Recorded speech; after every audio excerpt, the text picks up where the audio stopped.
For months, a baby's communication is mostly about immediate needs. They cry when they are hungry, and when they see something they want, like a cookie, they reach for it. The hand opens and closes, the whole body strains, focused entirely on pulling that object into their own two hands. But somewhere between 9 and 12 months, a different behavior appears. Instead of reaching to grab, they extend a single finger toward things they couldn't possibly hold: a bird in the distance, a stranger's hat, or the moon. On an ordinary afternoon, in the blur of a busy day, this looks like a cute little reflex. It is a tiny stretch that an exhausted parent might not even pause for. Curious, but if the baby has no intention of holding the object, what are they actually trying to achieve with that outstretched finger? Dismissing this gesture means missing the first time your baby reaches past their own body to pull your attention toward the outside world. They are beginning to move beyond their own immediate needs and into a shared experience with you. Psychologists call this joint attention. It is the moment two minds turn toward the same thing at the same time, on purpose. When your baby points at the dog, they are asking a silent question. Do you see that too? This requires a massive cognitive leap. Your baby has realized that you are a separate person with your own eyes, and that your attention can be deliberately steered toward what matters to them. Researchers tracking infants through their second birthday found that this behavior is a reliable predictor of future growth. Babies who point more frequently and initiate this shared gaze tend to build significantly larger vocabularies later in childhood.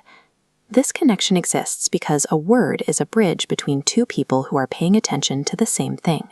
When your baby points at a cat and you name it, they have the object in their vision, your voice in their ears, and the feeling of being understood all at once. By pointing, your baby is independently constructing the perfect, personalized classroom to learn their very first words.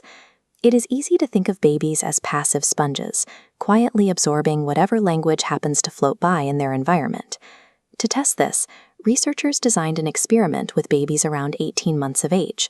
They tracked if a baby pointed, reached for it, or just looked, then immediately taught the baby a brand new name for that specific item. The results were lopsided. If a baby only looked at the object, they remembered the word about 52% of the time.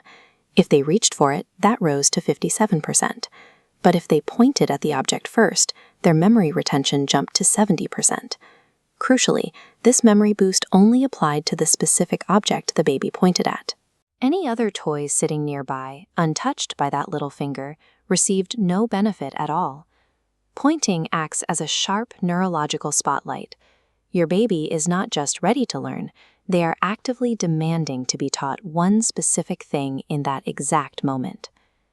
Knowing that pointing drives learning, researchers then looked at the parent's role. They wanted to see if a parent's response could physically nurture this language-building process. In a study of 10 to 12-month-olds, one group of parents was coached to point and gesture more frequently throughout the day. Researchers then monitored the baby's brain activity.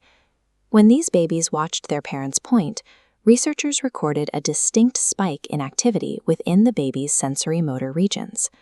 These are the same neural systems the baby uses to move their own body. The babies whose sensory motor regions lit up the most while watching those gestures went on to understand the highest number of words. This back-and-forth interaction provides the data your baby needs to physically wire the neural circuits that future words will travel along. Your baby is the active director of their own education. When they point, they are opening a window and saying, "Teach me this, now." It's important to remember that pointing is a developmental window, not a rigid deadline. Every baby moves at their own pace, and a child who points a little later is perfectly normal. To foster this growth, you don't need flashcards or educational apps. You don't need any special equipment at all. When your baby points, simply follow their finger. Look where they are looking and name the object you find there. There is a deep emotional generosity in this behavior.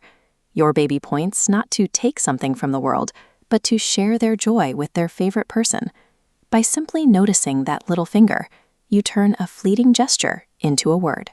You are starting the conversation that will last for the rest of their life.